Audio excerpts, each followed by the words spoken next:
1학년 1학기 통합교과 여름 1단원 우리는 가족입니다. 예절을 지켜요. 1학년 친구들 안녕하세요. 안녕하세요. 언제나 느끼는 거지만 제재는 참 인사를 잘하는 것 같아요. 그럼요. 저는 인사 잘한다고 매일 칭찬을 받아요. 선생님이 이 인사 때문에 며칠 전 속상한 일이 있었어요.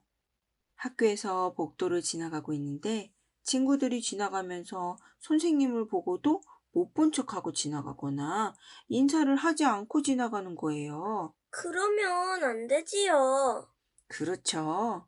우리 1학년 친구들은 선생님을 보고도 못 본 척 고개를 돌리거나 인사를 안 하는 친구들은 없겠지요? 학교에서 마주치는 선생님이나 친구들에게 예의 바르게 인사해 줄 수 있는 우리 1학년 친구들이 되면 좋겠어요. 지난 시간에 어떤 것을 공부했는지 제재가 이야기해 볼까요? 지난 시간에 가족 행사에 대해서 알아보았어요. 맞아요. 어떤 것을 가족 행사라고 하는지, 우리 집의 가족 행사에는 무엇이 있는지 생각해 보고 가족 행사표를 만들어 보기도 했지요. 제재는 가족 행사 중에 어떤 것이 가장 기다려지나요? 그거야, 당연히 제 생일이죠. 그렇겠네요. 생일에는 제재가 가지고 싶은 선물도 받을 수 있으니까요. 맞아요. 오늘은 가족과 친척들에게 지켜야 할 예절은 무엇인지 알아보고 예절을 잘 지킬 수 있도록 함께 생각해 보는 시간을 가지려고 해요. 우리 1학년 친구들은 가족 행사가 있을 때 여러 가족이나 친척들을 만나게 되는데 이렇게 함께 모였을 때 우리 친구들은 칭찬을 받은 적이 있는지 궁금해요. 제재는 가족들이 함께 모였을 때 칭찬을 받았던 일이 있나요? 어떤 것 때문에 칭찬을 받았는지 생각해 보세요. 전 인사를 잘해서 칭찬을 받기도 하고 음식을 골고루 잘 먹는다고 칭찬을 받았어요. 그렇군요. 그때 제재는 기분이 어땠어요? 칭찬을 받으니까 기분이 좋았어요. 맞아요. 칭찬을 받으면 기분이 좋아져서 더 열심히 인사를 할 수 있었을 것 같아요. 우리 친구들도 인사를 잘한다고 칭찬을 받거나 심부름을 하거나 어른들을 도와드려서 칭찬을 받았던 경험이 있을 거예요. 혹은 반대로 음식을 골라 먹거나 심한 장난을 쳐서 꾸중을 듣는 바람에 속이 상했던 친구들도 있을 것 같아요.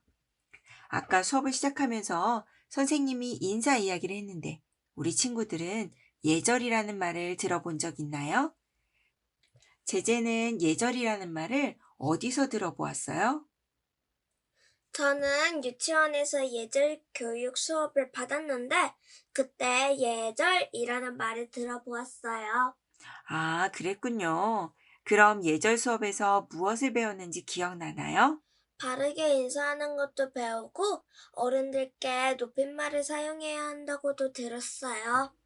아주 잘 기억하고 있네요. 예절은 상대방을 존중하는 마음을 나타내는 말투나 행동을 말해요. 그래서 어떤 사람의 말이나 행동을 보고 그것이 예절에 맞는 것인지 아닌지를 알 수 있답니다. 우리는 다른 사람들과 더불어 살아가기 때문에 다른 사람들과 함께 있을 때에는 예절을 지키도록 노력해야 한답니다. 그러니까 학교에서 선생님과 친구들에게도 예절을 지켜야 한다고 이야기하는 거고요. 그런데 이런 예절은 다른 사람들에게만 지키는 것이 아니라 가족들끼리도 지키는 것이 필요해요. 가족들끼리 친하고 편한 사이라고 해서 함부로 해도 되는 건 아니니까요. 가족처럼 친하고 가까운 사이일수록 더욱 예절을 잘 지킬 필요가 있답니다. 왜 가족이나 친척에게도 예절을 지켜야 하는지 그 이유를 생각해 보세요. 제재는 왜 가족들에게도 예절을 지켜야 한다고 생각하나요? 예절을 지키면 서로 기분이 좋아지니까 지켜야 하는 것 같아요. 아주 잘 이야기해 주었어요. 예절을 지키면 서로 기분이 좋아지지요. 또 예절을 지킨다는 것은 우리가 약속을 지키는 것과 비슷해요. 사람들이 이게 약속이니까 꼭 지키자 하고 말한 적은 없지만 같이 살아가는 데에는 필요하니까 서로 조심하고 지키는 것처럼 말이에요. 그래서 예절은 약속과 비슷하답니다. 약속은 잘 지켜야 하고 자꾸 지키지 않으면 다른 사람이 속상해하는 일이 생기기 때문이에요. 그럼 가족들끼리 지켜야 하는 예절은 어떤 것들이 있는지 알아볼까요? 우리 1학년 친구들이 집에서 가족들과 함께 있는 상황을 생각해 보세요. 아침에 학교에 가거나 다녀왔을 때 제재는 어떻게 하나요? 학교에 갈 때는 다녀오겠습니다 하고 인사를 하고 집에 들어올 때는 다녀왔습니다 하고 인사를 해요. 아주 잘하고 있네요. 우리는 집에서 나가거나 집으로 들어올 때 가족들에게 인사를 하곤 하지요. 그럼 부모님이 일을 다 마치시거나 외출을 했다가 집으로 돌아오셨을 때에는 어떻게 인사하나요? 안녕히 다녀오셨어요 하고 나와서 인사를 해요. 참 잘했어요. 부모님이 집에 돌아오시면 현관으로 나가서 얼굴을 보고 인사하지요. 그럼 가족들이 함께 모여서 밥을 먹을 때에는 어떤 약속을 지켜야 하는지 제재는 알고 있나요? 큰 소리로 이야기하거나 밥을 먹을 때 장난치지 않아요. 맞아요. 또 여럿이 함께 밥을 먹을 때에는 가족들이 다 함께 자리에 앉은 후에 밥을 먹고 어른이 먼저 식사를 시작한 후에 먹는 것이 식사 예절이에요. 참, 밥을 먹을 때 책을 보거나 핸드폰을 보면서 밥을 먹는 것은 식사 예절에 어긋나는 거니까 우리 친구들도 그러지 않도록 조심하면 좋겠어요. 우리 1학년 친구들도 오늘 저녁이나 내일 아침 식사 시간에 선생님이 가르쳐 준 식사 예절을 잘 기억했다가 지켜보세요. 엄마 아빠가 언제 이렇게 의젓해졌냐며 칭찬해 주실 것 같아요. 꼭 기억했다가 해볼게요. 제제네 집에는 손님들이 자주 오시나요? 네, 저희 집이 큰 집이어서 저희 집에 가족들이 자주 오세요. 그럼 제제네 집은 늘 북적북적하겠어요. 손님이나 친척들이 제제네 집에 오시면 제제는 어떻게 하나요? 친척들이 오시면 현관에 나가서 맞이해요. 그렇지요. 우리 집에 친척이나 손님이 오시면 반갑게 맞이하고 집으로 돌아가실 때에도 그냥 있는 것이 아니라 현관이나 밖으로 나가 배웅을 하지요. 또 결혼식과 같이 친척들이 많이 모일 때에는 어른들 앞으로 가서 인사드리는 것 정도는 다 알고 있지요? 그럼요. 부끄러워도 인사를 잘 해야 한대요. 맞아요. 부끄럽다고 자꾸 인사를 안 하게 되면 나중에는 왜 꼭 인사를 해야 하는 거지? 하며 인사를 안 하게 될 수도 있어요. 혹시 가족이나 친척들을 오랜만에 만나서 우리 친구들이 선물이나 용돈을 받게 되면 어떻게 해야 할까요? 감사합니다 하고 인사를 드려요. 그래요. 그럴 때에는 감사 인사를 드려야 해요. 우리들은 전화를 하거나 받을 때에도 지켜야 할 예절이 있어요. 만약에 우리 친구들이 친척 어른들께 걸려온 전화를 받게 되면 전화를 건 상대방이 누구인지 확인하고 인사를 드려야 해요. 물론 반대로 여러분들이 친척 어른들께 전화를 하게 되는 일이 생기면 먼저 내가 누구인지 말하고 인사해주면 좋겠지요? 한번 연습해 볼까요? 따르릉! 여보세요? 네, 안녕하세요. 저는 제재인데요. 그래, 제재야, 무슨 일이니? 엄마가 내일 할머니 댁에 3시쯤 가신다고 알려드리라고 했어요. 그래, 그럼 내일 보자. 네, 안녕히 계세요. 아주 잘했어요. 한 가지 더.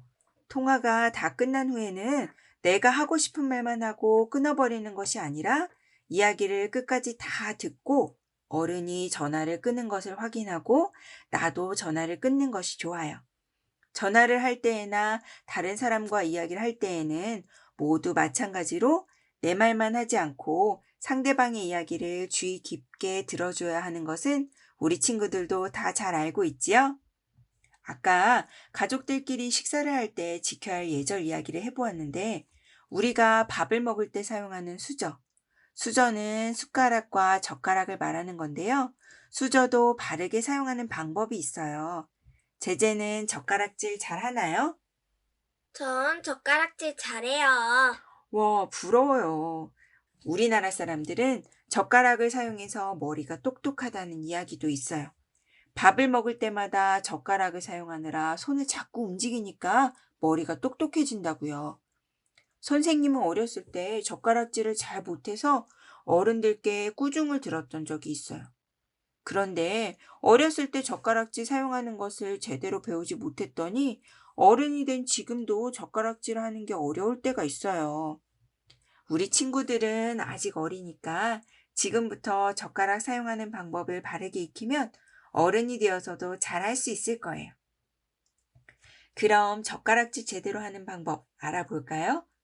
젓가락을 잡을 때에는 먼저 하나는 엄지손가락 안쪽 끝에 넣고 가운데 손가락과 넷째 손가락 끝에 걸쳐요. 다른 하나는 엄지손가락, 집게손가락과 가운데 손가락으로 잡아요. 이 엄지손가락, 집게손가락, 가운데 손가락에 있는 젓가락만 움직여서 반찬을 집는 거예요. 엄지손가락 안쪽 끝에 넣은 젓가락은 움직이지 말고요. 할 수 있나요? 이렇게 하려니까 조금 어려워요. 맞아요. 그런데 처음에는 조금 어렵지만 하다 보면 금방 젓가락질을 잘할 수 있으니까 연습해 보세요. 참, 젓가락 끝을 맞추어 사용해야 음식을 잘 집을 수 있으니까 음식을 집기 전에 젓가락 두 짝에 끝을 맞추는 것도 잊지 말고요. 네, 저도 해볼게요. 숟가락은 어떻게 사용하는지 알지요? 숟가락으로 알맞은 양을 떠서 먹도록 하고 숟가락과 젓가락을 한 손에 잡고 먹지 않도록 주의하면 좋을 것 같아요. 그릇에 일부러 소리도 내지 않고요. 맞아요. 그것도 기억해 줘야 할 식사 예절이에요. 급식 시간에 일부러 숟가락과 식반을 부딪혀 소리내는 친구들은 아마 없겠지요? 오늘은 우리 친구들과 가족들을 만나면 지켜야 할 예절에 대해 알아보았어요.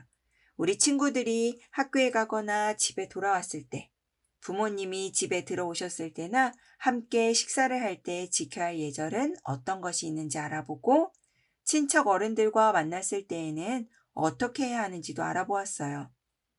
또 전화 통화를 할 때 지켜야 할 예절도 알아보았는데, 잘 기억할 수 있지요? 예절 바른 행동이 무엇인지 알았다면 친구들과 함께 상황을 정해 역할놀이도 해보세요.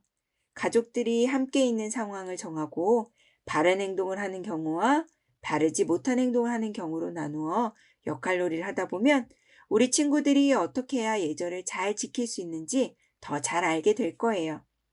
다음 시간에는 가족이나 친척들에게 고마운 마음을 표현하는 방법을 알아보려고 해요. 그럼 친구들, 다음 시간에 또 만나요. 안녕.